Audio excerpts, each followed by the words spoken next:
Foreign exchange rate क्या है? तो फॉरेन एक्सचेंज रेट है जो आपके डोमेस्टिक करेंसी दूसरी देश के करेंसी के रिस्पेक्ट में उसका कितना वैल्यू है, आप उसका कितना परचेजिंग पावर है, आप अपने करेंसी के बदले दूसरे देश में कितना चीज़ खरीदते हैं, मतलब कि आपको उस करेंसी का क्या वैल्यू है दूसरे देश के करेंसी के अपेक्षा में। मतलब कि exchange rate is the value of the one nations currency in the term of currency of another nation. और यह किस तरह से ट्रेड में मदद करता है, एक्सपोर्ट इंपोर्ट में किस तरह से किसी देश को एक्सपोर्ट बढ़ाता है, इंपोर्ट बढ़ाता है जब उसका डोमेस्टिक करेंसी वीक और स्ट्रांग होता है।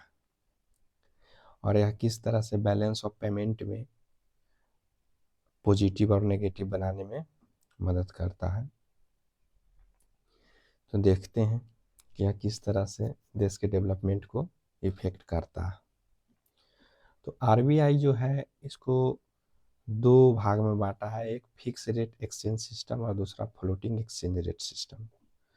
तो फिक्स रेट सिस्टम में है कि रिजर्व बैंक द्वारा है कि देश के सेंट्रल बैंक द्वारा है कि उसमें फिक्स कर दिया जाता है कि आपको अब $1 दीजिएगा तो आपको 40 रुपया ही मिलेगा। मान लिया जाए कि 40 रुपया फिक्स कर दिया, तो अब आप $1 देंगे तो 40 रुपया ही मिलेगा, या 40 रुपया देंगे तो आपको $1 मिलेगा, फिक्स वैल्यू है।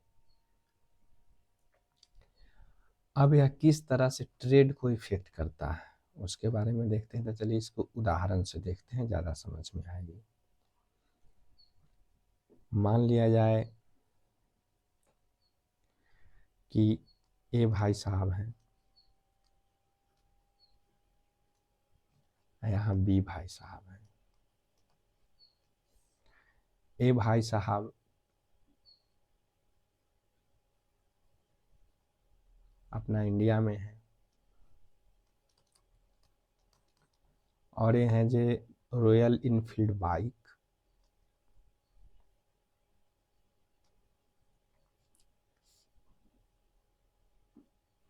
बेचते हैं। मान लिया जाए कि 16,000 रुपया में, ठीक। और ये भाई साहब अमेरिका में हैं, ये है जो रॉयल इनफील्ड बुलेट बाइक खरीदना चाहते हैं अमेरिका में।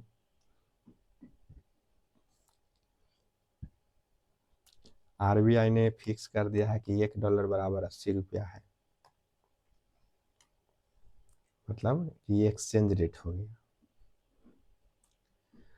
और अमेरिका में इसी बाइक का कीमत जो है जो लगभग $240 है, मान लिया जाए। तो ये भाई साहब देखें कि हमारे यहाँ $240 में एक बाइक मिल रहा है, जबकि इंडिया में 16,000 में ही एक बाइक मिल रहा है। तो मतलब कि यदि हम 240 रुपया लेके अमेरिका इंडिया चले जाएं तो यहाँ हमको कितना बाइक मिल सकता है। तो इन्होंने तुरंत फटाफट 80 में क्या काम किया कि 240 से गुना कर दिया, है ना। 80 इंटू 240, तो ये भाई साहब के पता चला कि हमको 19,200 रुपया लगभग हो रहा है। तो ये भाई साहब कहें कि अच्छा कि हमको तो वहाँ 19,000, वहाँ तो हमको 16,000 में होगा, उसके बावजूद भी हमको है कि हम देख रहे हैं कि 3,200 रुपया हमको बच रहा है। माने अमेरिका के अपेक्षा में इंडिया में बाइक सस्ता है। तो ये भाई साहब क्या काम किए कि इंडिया से इंपोर्ट कराना शुरू कर दिए। बी भाई साहब ने कहा है कि भाई साहब कि आप हमको अमेरिका बाइक भेजवा दीजिए। तो बोला कि ठीक है, इंडिया में तो 16,000 कीमत है, आप हमको 16,000 दो और बाइक ले जाओ। तो ये भाई साहब बोले ठीक है, तो ये भाई साहब ने क्या काम किया कि लगभग इनको 16,000 रुपया पेमेंट किया, है ना, और बाइक लेके चले गए। जबकि हम यहाँ देख रहे हैं कि इनका $240 के इंडियन रुपया में कीमत हो रहा है 19,200 रुपया, और बाइक है जो 16,000 में मिल रहा है, मतलब इनको 3,200 रुपया बच रहा है, रुपया में बच रहा है। फिर ये क्या काम करेंगे कि अब इसको डॉलर में कन्वर्ट करवा देंगे, तो डॉलर में कन्वर्ट करवाएंगे तो इसको 80 से भाग दे देंगे, यानी 8 चक 32, यानी इनको $40 बच भी रहा है ना। मतलब समझा जाए तो बी भाई साहब ने हमें इंडिया से बाइक मात्र $200 में खरीद लिया, तब पर भी इनको $40 की बचत हो रहा है। तो मतलब अमेरिका के अपेक्षा में इंडिया में बाइक सस्ता है। तो हम यहाँ देखते ही भाई साहब कहेंगे कि ऐसा कीजिए कि हमको आप 1,000 बाइक अमेरिका भेजवा दीजिए। तो हम यहाँ देख रहे हैं कि इंडिया के लिए इंपोर्ट बढ़ गया है, इंपोर्ट घट गया है ना, और एक्सपोर्ट बढ़ गया है। अब देखिए इसको हम समझाते हैं। एक्सपोर्ट तो बढ़ गया कि यहाँ देख रहे हैं कि बी भाई साहब ने ए भाई साहब को कहा कि 100 बाइक पर हमको भेजवा दीजिए, तो एक्सपोर्ट बढ़ गया, तो इंपोर्ट क्यों घट गया। अगर मान लिया जाए कि ए भाई साहब अमेरिका से जाते खरीदने बुलेट बाइक, तो ए भाई साहब को कितना पेमेंट करना पड़ता, $240, यानी इंडियन रुपया में उसको क्या कीमत हो जाता, तो इंडियन रुपया में उनका उसका कीमत क्या हो जाता, तो 240 इंटू 80 रुपया कीमत था, तो 80 रुपया, यानी कितना हो गया,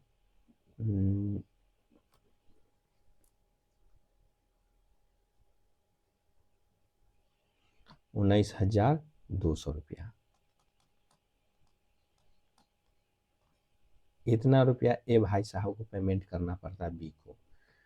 ए भाई साहब कह रहा है अरे तोरी के हमको यहाँ तो 16,000 में मिल रहा है जी, आपके यहाँ 19,200, बड़ा महंगा मिल रहा है, हम नहीं मंगाएंगे क्योंकि हमको ज़्यादा पेमेंट करना पड़ रहा है, ज़्यादा रुपया दे रहे हैं एक बाइक के चलते, हम ना आपके यहाँ से मंगाएंगे। जब आप नहीं मंगाएंगे कि मतलब कि आप इंपोर्ट नहीं करेंगे, तो इसीलिए इंपोर्ट जाएगा घाट। ठीक,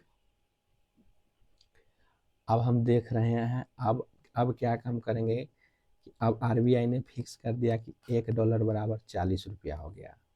अब 40 रुपया हो गया कि मतलब कि रुपया स्ट्रांग हो गया। मतलब रुपया स्ट्रांग होने के मतलब हो गया कि अब आप $1 देंगे तो आपको कम अमाउंट में भारतीय रुपया मिलेगा, और रुपया कमज़ोर हो गया कि मतलब कि आप $1 देंगे तो आपको ज़्यादा अमाउंट में रुपया मिलेगा। जैसे अब यहाँ $1 बराबर 40 रुपया हो गया, पहले था कि $1 बराबर 80 रुपया था, तो अब है जे रुपया मजबूत हो गया। क्यों? क्योंकि $1 में आपको 40 रुपया मिलेगा, पहले था कि $1 में 80 रुपया मिल रहा है, इसका मतलब है कि रुपया कमज़ोर था। अब ए भाई साहब और बी भाई साहब फिर से वही बात, यहाँ बाइक की कीमत है 16,000 और यहाँ बाइक की कीमत है $240, है ना। अब हम देखते हैं कि अब क्या फ़र्क पड़ेगा कि जब $1 बराबर 40 रुपया होगा। ई भाई साहब बी भाई साहब इंडिया आए, बोले कि हाँ बाइक की कीमत इतना है, 16,000 रुपया है, तो अब हमको कितना पेमेंट करना पड़ेगा अगर हम बाइक इंडिया से ख़रीदना चाहते हैं, तो बस ये डॉलर को रुपया में कन्वर्ट करवाएंगे, ये डॉलर को रुपया में कन्वर्ट करवाएंगे, तो कन्वर्ट करवाएंगे तो क्या हो जाएगा इनके लिए 240 और कन्वर्ट किए तो कन्वर्ट करके देखते हैं तो ये हो जाता है 240 इंटू 40, है ना। ये 40 रुपया, क्योंकि इंडियन इनको तो डॉलर में थोड़े मिलेगा, यहाँ तो रुपया में मिलेगा, तो ये टोटल हो गया लगभग 9600 रुपया। और जबकि इंडिया में बाइक है 16,000 रुपया, आइए भाई साहब 9600 पेमेंट हो रहा है इनको अमेरिका के कीमत के अनुसार। तो अब इनको है जो कितना रुपया की ज़रूरत पड़ रहा है, और इनको लगभग पड़ रहा है 6400 रुपया की और आवश्यकता है, तब जाके ये इंडियन बाइक खरीद पाएंगे, क्योंकि इंडिया में बाइक है 16,000 में, और जबकि अमेरिका में बाइक है 9600 में। यानी हम देख रहे हैं कि 6400 रुपया, और इसका मतलब कि 6400 को अगर हम डॉलर में बदलेंगे तो कितना हो जाएगा, 6400 अब बटा अभी कीमत है 40 रुपया, यानी 16 चौका 64, यानी इनको पड़ेगा $160 और चाहिए माने इनको टोटल डॉलर कितना चुकाना पड़ेगा, 240, तो बाइक के अनुसार प्लस इंडियन कीमत के अनुसार इनको $160 और ही चाहिए। मतलब इनको 0 6 4 10 के 0 हाथ में 1 2 1 3 1 4, यानी इनको $400 में एगो बाइक मिलेगा। तो ये भाई साहब कहेंगे अरे भाई साहब हमारे अमेरिका में $240 में एक बाइक मिल रहा है और आपके यहाँ है जो $400 में एक बाइक मिल रहा है, तो हम नहीं खरीदेंगे। क्यों? क्योंकि हमको उसी बाइक की कीमत, हमको उसी बाइक के लिए हमको अब ज़्यादा डॉलर देना पड़ रहा है, इसीलिए हम नहीं खरीदेंगे। मतलब कि हम अब इंडिया से बाइक अमेरिका नहीं मंगवाएंगे, है ना। माने अमेरिका के लिए इंपोर्ट घट जाएगा, है ना। अमेरिका इंडिया से बाइक मंगाना बंद कर देगा, बोला कि भाई साहब आप नहीं आपसे बाइक मंगाएंगे। क्यों? क्योंकि हमको उसी बाइक के लिए अब हमको $400 देना पड़ रहा है, जबकि हमें अमेरिका में सस्ते में हो जा रहा है, तो हम क्यों मंगाएं। अच्छा ठीक है, अब उल्टा कर देते हैं कि अब ए भाई साहब गए अमेरिका में बाइक खरीदने के लिए, अब ए भाई साहब गए अमेरिका में खरीदने के लिए, तो बोले कि यहाँ कितना कीमत है, तो यहाँ तो $240 है, जबकि $1 बराबर 40 रुपया है, फिक्स किए हुए हैं।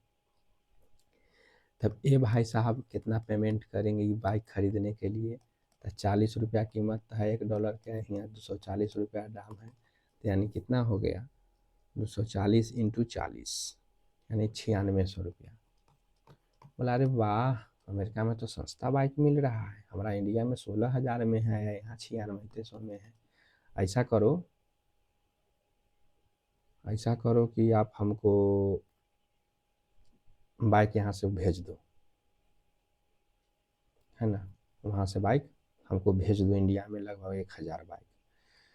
तो हम इंडिया के लिए देख रहे हैं कि इंडिया ने बाइक मंगाना शुरू कर दिया, मैंने इंडिया के लिए इंपोर्ट गया बढ़, ठीक,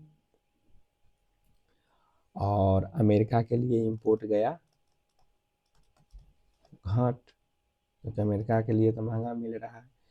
और अब इस कंडीशन के अनुसार देखें, तो इस कंडीशन के अनुसार देखते हैं तो अमेरिका का एक्सपोर्ट तो बढ़ गया, है ना,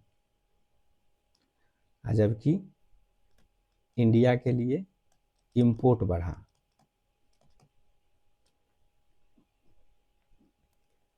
और इंडिया के लिए एक्सपोर्ट घट गया। क्यों? क्योंकि अमेरिका वाला ऊपर कंडीशन में देखी, चूँकि अमेरिका वाला के लिए महंगा हो रहा है तो कहला मंगाएगा इंडिया से, मतलब कि इंडिया के एक्सपोर्ट जाएगा घट, इंपोर्ट जाएगा बढ़। यानी अब हम इसको फाइनल कंक्लूजन में दे सकते हैं कि जब रुपया हो स्ट्रॉन्ग, इसको याद रखिएगा, तो इंपोर्ट जाएगा बढ़ और एक्सपोर्ट जाएगा घट। और जब रुपया हो वीक तो इंपोर्ट जाएगा घट, एक्सपोर्ट जाएगा बढ़। तो जब एक्सपोर्ट जाएगा बढ़ तो उस देश का बैलेंस ऑफ पेमेंट हो जाएगा पॉजिटिव, हो जाएगा चमक, यानी आप कहेंगे कि मेरा देश तो विकास कर रहा है।